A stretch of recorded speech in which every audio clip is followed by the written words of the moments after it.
Hello, welcome back to the second episode of my masterclass on 12 essential tools you must teach your child before they finish their schooling. I realized one important lesson in life.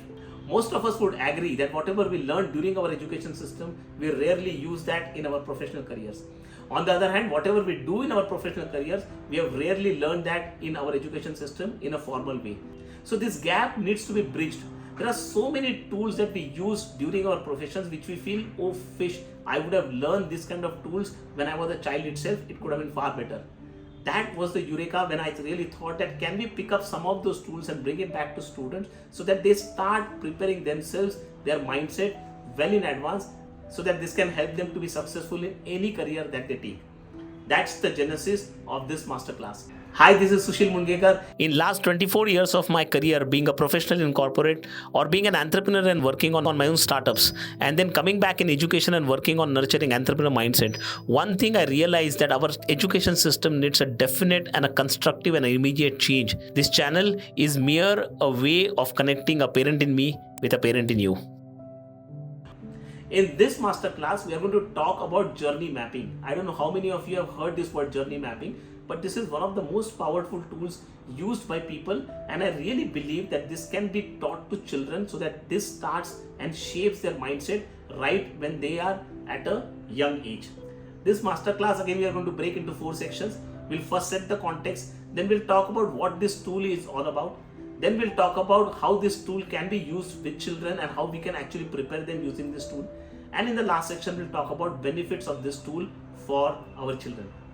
Ready? So let me set the context first. One of the biggest gifts the nature has given to human beings is the power of creation. We all have that power of creation. Unfortunately, only few individuals among us realize that power. Rest of us are completely ignorant that we have this kind of power within us. But if you have to prepare our children for future in any profession that they take, whether they take job, whether they take self-professions, or whether they have their own entrepreneurial startups, they ultimately end up creating some value for others. And in that process, they create value for themselves. More the value they create for others, more the value that they can create for themselves in whichever way you want to measure that. So if this is what we agree, then let's focus how we can make them better prepared for creating value. One sentence we all must remember, that if we do not know who and why, then we cannot work on what and how. In a simplistic term, if we do not know for whom we are creating value and why we are creating this value, there is no way we can work on how we can create a value and what value that we are creating. Fortunately, in our education system, a lot of focus is always on what and how. What kind of a history that you are learning and how that history has happened. What kind of sums that you need to solve, what kind of problems you need to solve and how those problems need to be solved. What kind of experiment that you are doing, what kind of theorems you are doing and how those theorems have evolved. So most of the information is actually limited to this quadrant. We have to now get back our students to even think who and why, who these things are relevant and why these things are more and more relevant. And in that context, journey mapping becomes one of the most powerful tools. In order to get to the answers of who and why, our children must do 3 important things: observation, listening, and questioning. Observation is different from seeing because seeing is only capturing things through eyes, but observation has a meaning of analysis also. Similarly, listening is different from hearing because it is intentional, it is structured, and it actually gets registered through analysis. Therefore, listening and observation, these are most important things. Same is the story with questioning. Now, you would know better than me that all these 3 skills, whether it is observation, listening, and questioning, all these 3 things are in abundance in our child as they grow from infant to early adolescence. It's only when they go to the school, we start curtailing their observation, listening, and questioning. We need to get them back to those skills and make them active observers, listeners, and keep questioning again and again till the time they get satisfactory answers. And that is where journey mapping as a tool makes lots of sense. Journey mapping, in simplistic word, as the name suggests, it's mapping of a journey. Now, whose journey are we mapping? This tool is traditionally used in UX when actually you have to create user interfaces, or primarily into customer experience design. Whenever you want to give any experience to the user or a customer, how that experience needs to be structured, how we need to understand the user before we structure this kind of an experience, that is where journey mapping is used. Journey mapping is used extensively in design thinking as well. Simplistically, if I need to create any product, let's say this pen, then I need to really understand 5 things. Number 1 is, what is the awareness? When does the user realize that he needs this kind of an instrument to write? Number 2, once he realizes that, where does he do research? Where does he or she finds out what is the kind of activities they do so that they can find out such kind of a pen would be available or such kind of an instrument is available. Number 3 is what is there in their consideration box. Number 4, how they actually ultimately end up getting that product, the entire buying process or a taking process. And number 5, what is the post-purchase service. And if you start mapping this entire journey of the user, you really start understanding the pain points of the user and the gains that the user wants. And that is how you can enrich any process or anything that you are doing for the user. You can ultimately end up creating better value for the user. Now there would be a question in your mind that how such kind of a tool be used with children. When the children are in their early adolescence, say 4 year to 8 year, let them literally do journey mapping. Wherever they go, let's say they go to Kashmir, let them observe so many things around them. Let them listen to people whom they are talking to. Let them identify people, places, restaurants that they go, places that they go, market that they go. That will help them to realize how they can observe things.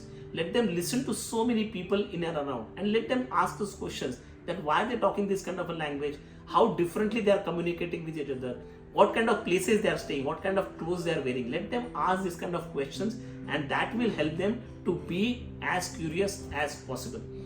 This kind of a journey mapping can be easily done during their day-to-day life as well. When they travel from home to school or school to home back, let them observe all the things that they see in and around the road that they are traveling with. If they are traveling in a bus, if they are traveling in a private vehicle, let them observe things around them. If they are going to the market, if they are going to a shopping mall, let them observe, let them listen, all those things. And let them question basis their observation and listening. This will really strengthen. As they grow slowly, help them to build specific objectives for journey mapping. For example, if you are going to the mall, find out all the women who are carrying infants in their hand and observe what are the problems that they actually face during shopping, during eating or traveling, whichever way.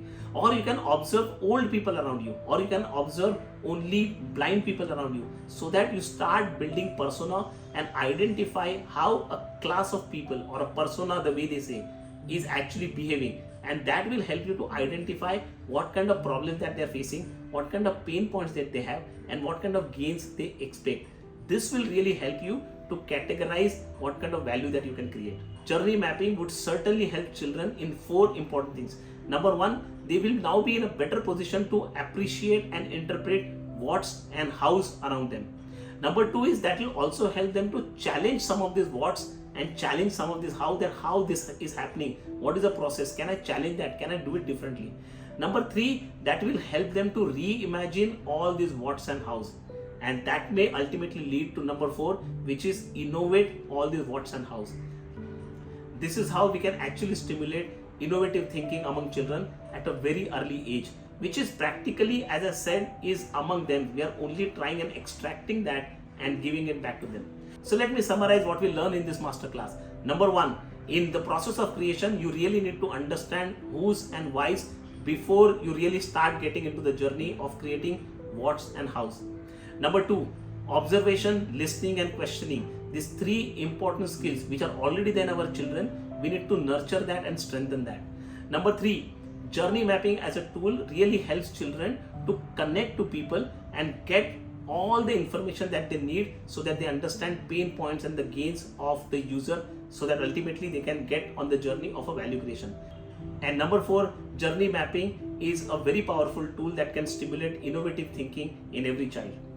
I hope you like the conversation in this masterclass, and if yes, then please like, subscribe and comment in the section below.